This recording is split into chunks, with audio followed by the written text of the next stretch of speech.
Welcome student, सगळ्यांचे स्वागत आहे। सेकंड चॅप्टर आपण चालू केलेला होता द लिव्हिंग वर्ल्ड 6वीचा आणि यामध्ये फर्स्ट पार्ट मध्ये आपण लिव्हिंग थिंग्सचे काही कॅरेक्टर्स बघितलेले होते। तर मी एक छोटीशी नोट्स तुम्हाला सांगत आहे।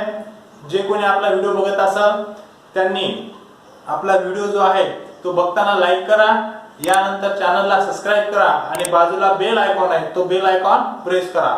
कशासाठी की आपला व्हिडिओ ज्यावेळेस आपण अपलोड करणार आणि इतरही आपले काही व्हिडिओज आहेत वेगवेगळ्या स्टँडर्डचे ते तुम्हाला बघण्यासाठी त्याच्यामध्ये भेटणार आहे। तर आता आपण आपल्या सेकंड चॅप्टर कडे येऊ। लिव्हिंग वर्ल्ड मधला पार्ट सेकंड यामध्ये आपण आज बघणार आहे। सुरुवातीला स्टार्टिंगला आपण पहिल्यांदा बघितलं होतं कॅरेक्टरिस्टिक्स ऑफ लिव्हिंग थिंग्स, सजीवांचे काही कॅरेक्टर्स होते। यामध्ये आपण ग्रोथ बघितलेला आहे, ग्रोथ म्हणजे वाढ, आणि यामध्ये आपण काही पॉइंट्स हायलाइट केले होते की ग्रोथ जी आहे ती लिव्हिंग थिंग्सची होत असते। हे लिव्हिंग थिंगचं कॅरेक्टर्स आहे, मग त्याला आपण काय म्हणू शकतो, growth is the characteristics of living things. Growth is the characters of living things. तर ग्रोथ मध्ये काय होते, एक छोटस आपण पूर्ण पॉइंटचं एक रिव्हिजन घेणार आहे आणि नेक्स्ट मग आपला जो पॉइंट आहे तो आपण चालू करणार आहे। तर रिव्हिजन मध्ये पहिला पॉइंट होता ग्रोथ।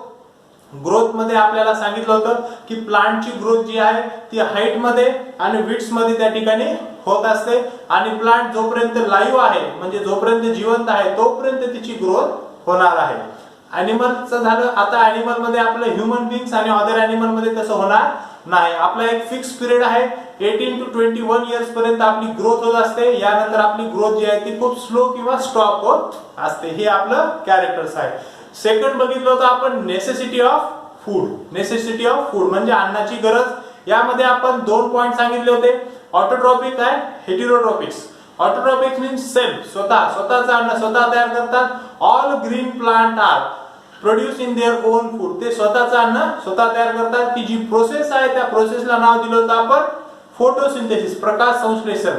यामध्ये प्लांट जमिनीमधून, सॉइल मधून वॉटर अँड मिनरल्स कलेक्ट करतो, रूटच्या माध्यमातून ते लीफ पर्यंत येतात। यानंतर लीफ मधून मायक्रोस्कोपिक स्पोर मधून कार्बन डायऑक्साइड ऍब्झॉर्ब होतो आणि सोबतच सनलाइट आणि लीफ मध्ये प्रेझेंट असणारं क्लोरोफिल, यामध्ये ते पूर्णपणे सर्व फूड्स आयटम जे घेतलेले आहेत ते सर्वजण एकत्र येतात आणि तिथे केमिकल रिएक्शन होते। लाईटचं रूपांतर त्या ठिकाणी केमिकल रिएक्शन मध्ये होते आणि त्या ठिकाणी आपल्याला लागणारं ग्लुकोज किंवा फूड आणि ऑक्सिजन जो आहे तो रिलीज होत असतो, आणि ही आपली फोटोसिंथेसिसची प्रोसेस आहे। ती पण तुम्हाला याच्यात दिसत आहे। यानंतर आपण हेटेरोट्रॉपिक्स बघितलं होतं। हेटेरोस मीन्स दुसऱ्यावर, अदर, दुसऱ्या ॲनिमल्सला दुसऱ्या प्लांटला ते इटिंग करून खाणार आणि त्या ठिकाणी ते जगणार आहेत। यामध्ये काही प्लांट्स होते, काही ॲनिमल्स होते, हे आपण सांगितलेलं आहे। त्याचे एक्झाम्पल सुद्धा तुम्हाला बघितलेले आहेत। आपण शॉर्ट मध्ये त्याचं इंट्रोडक्शन करू।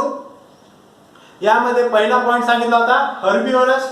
हर्बिव्हरस म्हणजे स्वतःच अन्न स्वतः, किंवा हर्बिव्हरस म्हणजे प्लांट खाणारे, वनस्पतींना खाणारे आहेत। यानंतर आपण सेकंड सांगितलं होतं कार्निव्हरस मीन्स दुसऱ्या प्राण्यांना खाणारे, ठीक आहे। आणि तिसरं सांगितलं होतं या दोघांमधलं ओमनिव्हरस म्हणजे मिश्रहारी, जे प्लांट पण खातात आणि दुसऱ्या ॲनिमलला सुद्धा तिथं प्रे करत असतात, भक्ष्य म्हणून ते खात असतात। यानंतर आपल्याला मग या कॅरेक्टर्सला सुद्धा आपल्याला काय म्हणायचंय, ते इंटेक ऑफ फूड। आपण फूड इटिंग करत आहे आणि रिझल्टिंग द ग्रोथ, आपली शरीराची ग्रोथ होत आहे, त्यामुळं intake of food and resulting the growth it is the characters of living things. याला सुद्धा आपण फूड हे लिव्हिंग थिंगचं कॅरेक्टर्स आहे।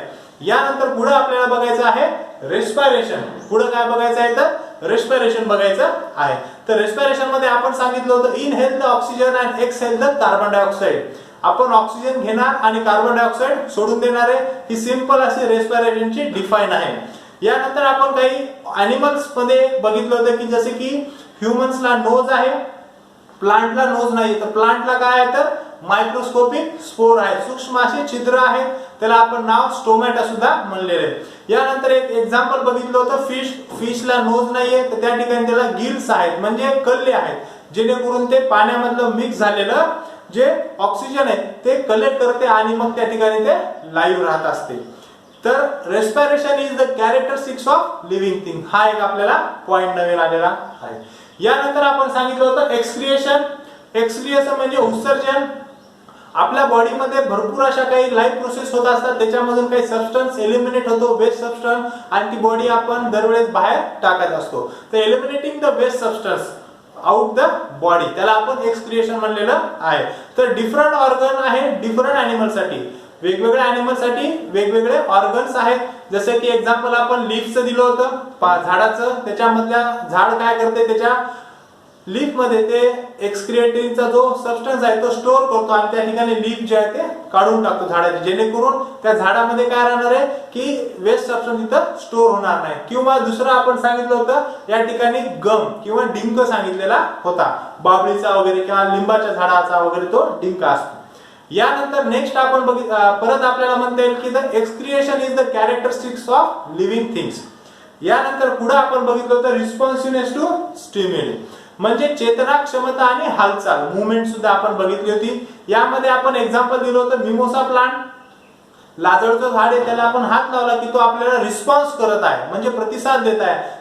त्याला दुसऱ्या देशामध्ये म्हणतात डू नॉट टच प्लांट, त्या प्लांटला आपण हात लावला तर त्याचे पानं जे आहेत ते बंद होतात आणि थोड्या वेळानंतर ते वापस ओपन होतात, म्हणजे हा रिस्पॉन्स आहे. यानंतर मुवमेंट आपण बघितली होती की एखादं प्लांट आहे, पॉटेड प्लांट, कुंडीमधलं झाड, ज्या पद्धतीने सूर्यप्रकाश येत आहे खिडकीकडे, तो त्याचं रूट जो आहे तो तिकडे वळत असतो आणि त्या ठिकाणी त्याचं पुढचं वर्किंग जे आहे ते चालू होते. तर हे सुद्धा म्हणजे responsiveness to stimuli and movement is the characteristics of living thing.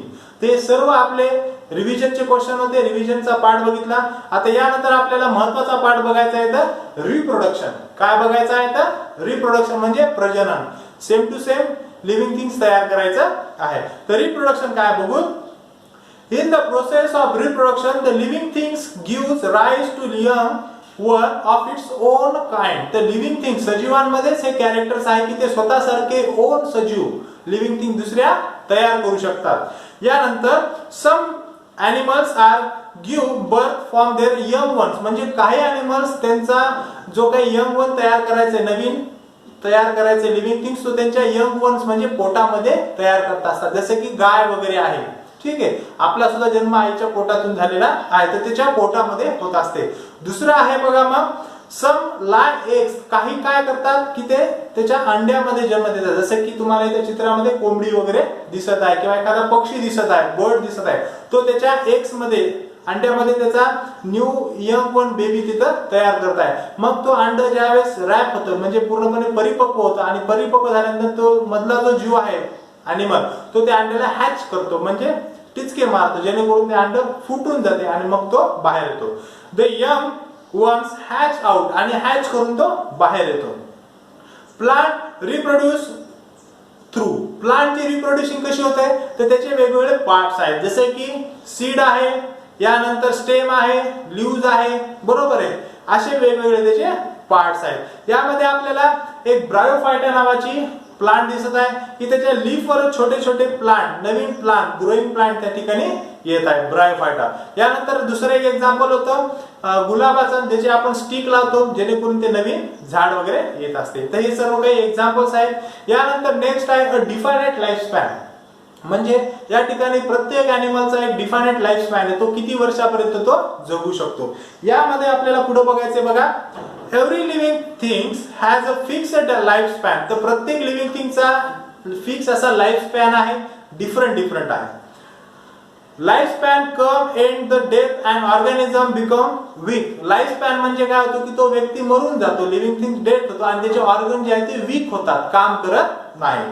Every plant and animal has a different life span. तर प्लांटचा आणि ॲनिमलचा वेगवेगळा लाईफ स्पॅन म्हणजे जगण्याचा आयुर्मान वेगवेगळा आहे. प्रत्येक प्लांट वेगवेगळ्या पद्धतीने तो जगत असतो. मग एक्झाम्पल दिले डॉग. डॉग इथे दिसत आहे आपल्याला, डॉग 12 to 18 इयर्स, 12 ते 18 वर्षापर्यंत डॉग जगू शकतो. यानंतर ऑस्ट्रिच, शहामृग 50 इयर्स ओल्ड, तो 50 वर्षापर्यंत जगू शकतो, इथे दिसत आहे. यानंतर जायंट ट्रायटर्स म्हणजे एक कासव आहे आइसलँड मधला, तो जवळपास 170 वर्षापर्यंत तो जगत आहे. या ठिकाणी तुम्हाला चित्र दिसत आहे जॉईंट टायटर. आणि एक छोटासा, आता पावसाळ्यामध्ये आपल्याला ते छोटे दिसतात, मे फ्लाय म्हणून त्याला नाव दिलेलं आहे, ते 1 hours to 24 hours पर्यंत ते आपल्याला लाईव्ह होताना दिसत आहे. ते आपलं सगळं आहे लाईफ स्पॅन. यानंतर आपल्याला पुढे बघायचं इम्पॉर्टन्स कॅरेक्टर्स आहे सेल्युलर स्ट्रक्चर. याला म्हणायचं आहे सेल्युलर स्ट्रक्चर. तर सेल्युलर म्हणजे आपल्याला सर्वांना माहिती आहे की प्रत्येक लिव्हिंग थिंग्स ह्या सेल पासून तयार झालेल्या आहेत, पेशीपासून तयार झालेल्या आहेत. तुम्हाला या ठिकाणी सेल्स कशी आहे ते दिसत आहे, याच्या वेगवेगळ्या अरेंजमेंट नुसार ते तयार झालेले आहेत. ठीक आहे. यानंतर आता बघा, all living things are made up of cell. तर सर्व सजीव सेल पासून मेड अप झालेले आहेत. तुम्हाला सेलचे चित्र इथे दिसत आहे. यानंतर यामध्ये दोन प्रकार आहेत, एक युनिसेल्युलर, दुसरा आहे multicellular. Uni means one cell, single cell, आणि मल्टी मीन्स इनफायनाइट म्हणजे भरपूर अशा सेल्स मध्ये. बघा, the living things made up of single cell are called unicellular cell. जो लिव्हिंग थिंग्स एका सिंगल सेल मध्ये आहे त्याला सिंगल सेल्युलर किंवा युनिसेल्युलर सुद्धा आपण त्याला म्हणत असतो. एक्झाम्पल आहे अमिबा, पॅरामेशियम आणि बॅक्टेरिया. हे तुम्हाला काही एक्झाम्पल दिसत आहे. यामध्ये तुम्हाला पॅरामेशियम आहे, चपलीच्या आकाराचा आहे, अमिबा, यानंतर बॅक्टेरिया, असे different types of living things तुम्हाला इथं दिसत आहे. यानंतर सेकंड पार्ट होता मल्टीसेल्युलर ऑर्गॅनिझम, म्हणजे बहुपेशीय. त्यामध्ये भरपूर अशा सेल्स असतात, एकमेकाला जॉईन असतात. त्याचं स्ट्रक्चर तुम्हाला दिलेलं एकमेकाला कसं आहे, हनीकॉम्ब सारखं इथे स्ट्रक्चर आहे, किंवा आपली भिंत असेल, भिंत सुद्धा एकमेकाला वीट जोडून भिंत तयार होते, तसं ते मल्टीसेल्युलर ऑर्गॅनिझम एकमेकाला एक सेल जॉईन होतात तिथं. मग बघा, these organism are made up of many cells. जो ऑर्गॅनिझम मेनी सेल पासून क्रिएट होतो, तयार होतो, त्याला म्हणायचं आहे मल्टीसेल्युलर ऑर्गॅनिझम. मग यामध्ये आपण स्वतः येतो, ह्यूमन्स येतो, प्लांट्स येतो, एलिफंट येतो, छोटे छोटे किडे वगैरे येतात, कॉकरोच वगैरे येतात, असे डिफरंट टाइप्स ऑफ प्लांट यामध्ये आपल्याला बघायला भेटत आहे. तुम्हाला पिक्चरच्या माध्यमातून खूप चांगल्या पद्धतीने समजवण्याचा इथं प्रयत्न होत आहे. यानंतर आपल्याला बघायचे की एक सर्वे इन्स्टिट्यूटचा आहे, इम्पॉर्टन्स आहे. जसे की आपण IMD लास्ट पिरियड मध्ये बघितलं होतं, मागच्या धड्यामध्ये इंडियन मेट्रोलॉजिकल डिपार्टमेंट. तसंच या ठिकाणी आपल्याला दोन डिपार्टमेंट दिलेले. त्याचं काय बघा, survey of institute. The survey work and the conservation of different plant and animal from the ensure that the Indian region. तर भारतामध्ये जेवढे काही प्लांट आणि अॅनिमल आहे त्याचं कंझर्वेशन, संवर्धन व्हावं, त्याचा योग्य प्रमाणामध्ये त्याचा वापर व्हावा, जास्त त्याला मारणं किंवा त्याचा वापर दुष्परिणाम वगैरे होऊ नये यासाठी. मग बघा, बॉटॅनिकल सर्वे ऑफ इंडिया. तर बॉटॅनिकल मीन्स प्लांट साठी, बॉटनी मीन्स प्लांट. तर प्लांट बद्दलची सर्व माहिती लक्षात ठेवण्यासाठी बॉटॅनिकल सर्वे ऑफ इंडिया याची स्थापना जी आहे ती 1890 मध्ये झालेली आहे. दुसरं आहे झुलॉजिकल, म्हणजे अॅनिमल्स, सर्व अॅनिमल त्याच्यामध्ये आले. याची स्थापना जी आहे ती 1916 मध्ये झाली. ह्या दोन संस्था पूर्ण भारतामध्ये, थोडक्यात एशियामध्ये याची सर्वेक्षण होत असते. प्लांट बद्दलची आणि अॅनिमल बद्दलची याच्यामध्ये इन्फॉर्मेशन कलेक्ट होत असते. तर यामध्ये आपल्याला बघायचं होतं useful things, useful living things. तर युजफुल लिव्हिंग थिंग्स म्हणजे आपल्याला युजफुल कोणते सजीव आहेत, काही प्लांट्स आहेत, त्यामध्ये काही अॅनिमल सुद्धा दिलेले आहेत. तर पहिल्यांदा आपल्याला बघायचं आहे युजफुल प्लांट बघायचे आहेत. तर युजफुल प्लांट कोणते बघू.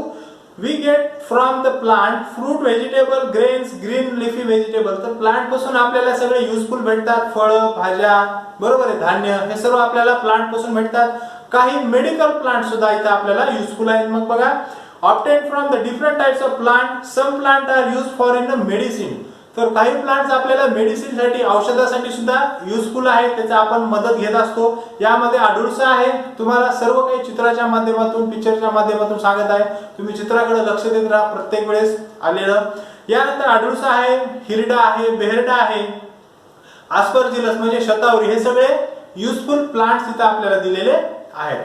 यानंतर आता आपल्याला आहे बघा युजफुल अॅनिमल्स आहेत. काय आहेत ते युजफुल अॅनिमल्स कोणते आहेत. तर यामध्ये बघा, some animal are domestic. Example, domestic म्हणजे पाळीव, आपण त्याला पाळू शकतो. यामध्ये बघा काऊ, बफेलो. तर हे आपल्या काऊ आणि बफेलो, गाय वगैरे आपण पाळून त्याच्यापासून त्याचा वेगवेगळ्या दूध, त्याच्यानंतर त्याचा काही शेतीसाठी वगैरे वापर करू शकतो, बैलांचा वगैरे. यानंतर some are use for the pets animals.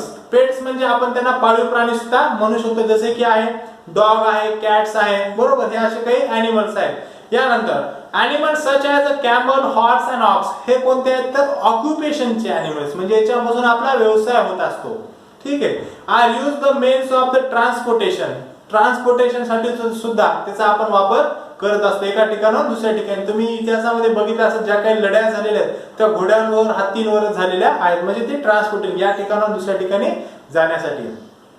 Ship and goats follow R use for the food. तर याचा आपण फूड वापरण्यासाठी, म्हणजे जसे की जे मीठ वगैरे खाणारे, मांस वगैरे खाणारे, यामध्ये शीप वगैरे आहे, शेळी वगैरे आहे, मेंढी आहे, याचा वापर तिथं मांसासाठी तिथं होत असतो.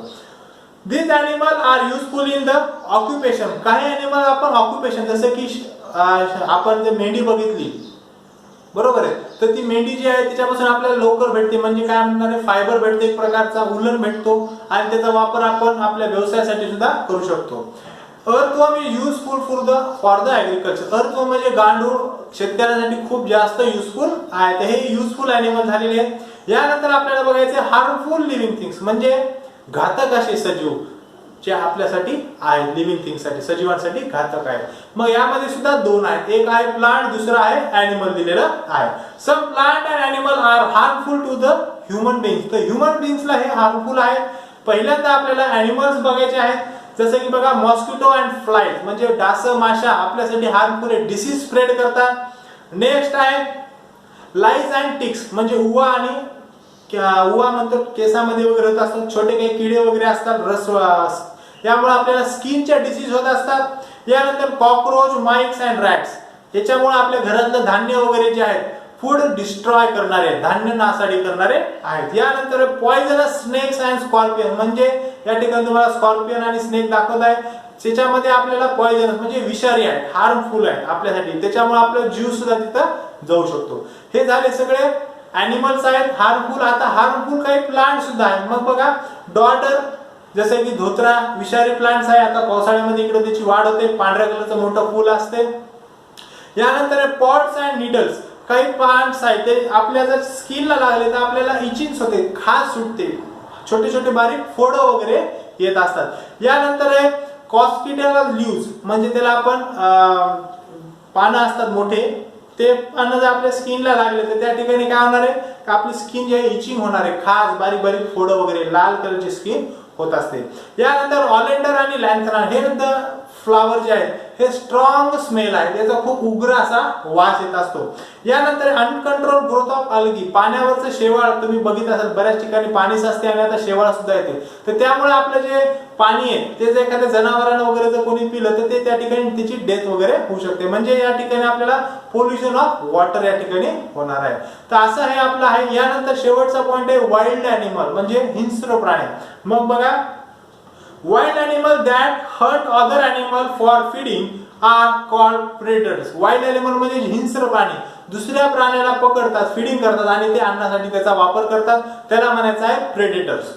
यानंतर एक्झाम्पल टायगर, लॉयन्स, लेपर्ड, हे त्याचे एक्झाम्पल आहे, तुम्हाला पिक्चर मध्ये दिसत आहे. यानंतर due to the deforestation and unconservation of man in to the forest there is the animal human affect. तर भरपूर प्रमाणामध्ये जंगलतोड होत आहे आणि आपला सहवास जंगलामध्ये त्या प्राण्यांच्या जवळ जात आहे आपण, त्यामुळे ते प्राणी आपल्या हद्दीमध्ये किंवा आपल्या ह्युमन सोसायटीमध्ये वगैरे येत असतात. यानंतर बघा National Geography and Discovery are the television channel that give a detail information about the animal and plant. तर तुम्ही टीव्ही ज्यावेळेस बघता त्यावेळेस डिस्कवरी चॅनल, जिओग्राफी चॅनल बघा, जेणेकरून तुम्हाला प्लांटची आणि ॲनिमलची अजून जास्त माहिती तुम्हाला भेटणार आहे, वेगवेगळ्या ॲनिमल्स आणि प्लांटची. Plant and animal are the national resources. तर जसं एअर, वॉटर आणि लँड हे आपले नॅचरल रिसोर्सेस आहेत, तर प्लांट आणि ॲनिमल सुद्धा आपले नॅचरल रिसोर्सेस सोबतच नॅशनल म्हणजे जगाचे, देशाचे सुद्धा रिसोर्सेस आहेत. We should protect and conserve this. तर आपल्याला हे प्रोटेक्शन करायचं आहे आणि साठवणूक सुद्धा, म्हणजे त्यांना सांभाळून सुद्धा ठेवायचं आहे. तर असा हा आपला पूर्ण चॅप्टर सेकंड पार्ट मधला इथे संपत आहे. आता आपल्याला फक्त बघायचे व्हॉट वी हॅव लर्न, याच्यामध्ये आपण काय शिकलो परत एकदा आपण रिव्हिजन करताय. 2 वेळेस रिव्हिजन होत आहे, सगळं तुम्हाला समजायला पाहिजे आणि समजणार सुद्धा आहे. फक्त व्हिडिओ बघताना हेडफोनचा वापर करा, जेणेकरून तुम्हाला व्हॉइस क्लिअर येणार आहे, दुसरा डिस्टर्बन्स वगैरे होणार नाही. यामध्ये बघायचे what we have learn, growth, respiration, excretion, reproduction, responsiveness to stimuli and movement, a definite lifespan, a cellular structure are the characteristics of all living things. तर सजीवांचे कॅरेक्टर्स आहेत. तुम्हाला विचारलं की सजीव ओळखा, तर तुम्हाला याच्यातलं कोणतं तरी एक कॅरेक्टर्स त्या सजीवावर अप्लाय होते का बघायचं आहे आणि मग तो तुम्ही सजीव आहे का निर्जीव हे तुम्ही तिथं सांगू शकता. यानंतर animal grow a certain period of life, plant however grow along as they live. Plant जोपर्यंत जिवंत आहे तोपर्यंत प्लांटची ग्रोथ होत असते, पण प्लांट ॲनिमलचं तसं नाहीये. ॲनिमलचा सर्टन असा पिरियड आहे तोपर्यंत त्याची ग्रोथ होते. त्यानंतर animal have specific organ for respiration. Animal साठी रेस्पिरेशन साठी स्पेशल असे ऑर्गन दिलेले आहेत. नोज आहे, यानंतर गिल्स आहे फिशला. Will plant respire through the microscopic spore and their leaves and the stem. तर काही प्लांटच्या स्टेम मध्ये आणि लीव्स मध्ये मायक्रोस्कोपिक स्पोर असतात त्याच्या रेस्पिरेशन साठी. यानंतर the process of eliminating waste substance or waste product from the body is called the excretion. शरीरातला जो काही वेस्ट सबस्टन्स आहे तो एलिमिनेट करणं, बाहेर टाकणं, त्यालाच म्हणायचं एक्सक्रिएशन. यानंतर पुढे all living things are ability to respond. सर्व सजीवांना ॲबिलिटी दिलेली रिस्पॉन्स करायची, त्याला रिप्लाय करायची ॲबिलिटी करायची, रिप्लाय देण्याची. यानंतर living things move because of their ability to response. एखादा सजीव हालचाल करत असेल तर त्याला ती भेटलेली ॲबिलिटी आहे रिस्पॉन्स करण्याची. Plant show the spontaneous movement but they cannot live their place. तर वनस्पतींची सुद्धा हालचाल होत असते, ती स्पॉन्टेनियस म्हणजे खूप स्वल्प किंवा छोट्या हळूहळू स्वरूपात होत असते. ते आपल्याला त्याच्या लीव्स मध्ये ब्रांचेस मध्ये दिसते. यानंतर and go the characteristics of animal. तर ती ॲनिमलच्या स्वरूपामध्ये खूप स्लो असते, बरोबर आहे. ॲनिमलची मुवमेंट खूप फास्ट असते. यानंतर living things have a defined life span of the end of which die. तर लिव्हिंग थिंग्स काय होत आहे, त्याचा लाईफ स्पॅन संपला की तो डाय होऊन जाणार, म्हणजे मरून जाणार आहे. यानंतर many animal and the plant are useful for us day to day life. ते मेनी ॲनिमल्स आपल्यासाठी डे टू डे लाईफ मध्ये युजफुल आहेत, उपयोगाचे आहेत, ॲनिमल आणि प्लांट. तसेच some animal and plant are the harmful for us day to day life. तर आपल्या डे टू डे लाईफ मध्ये ते आपल्यासाठी हार्मफुल आहेत. यानंतर पुढं last point, the smallest unit of living things is a cell. तर सजीवांचा सर्वात छोटासा युनिट एकक म्हणजे सेल आहे, म्हणजे पेशी आहे. तर असा हा पूर्ण आपला चॅप्टर झालेला आहे. परत रिव्हिजन करा तुम्ही स्वतःहून आणि पूर्ण जो धडा आहे तो कम्प्लीटपणे तुम्ही बघू शकता. तर स्टे अवे, घरीच राहा, हेल्दी राहा, चांगल्या पद्धतीने अभ्यास करा, प्रामाणिकपणे अभ्यास करा, रिपिटेशन मध्ये व्हिडिओ बघा, दिलेला सर्व विषयाचा अभ्यास तुम्हाला करायचा आहे. ठीक आहे, तोपर्यंत बाय बाय.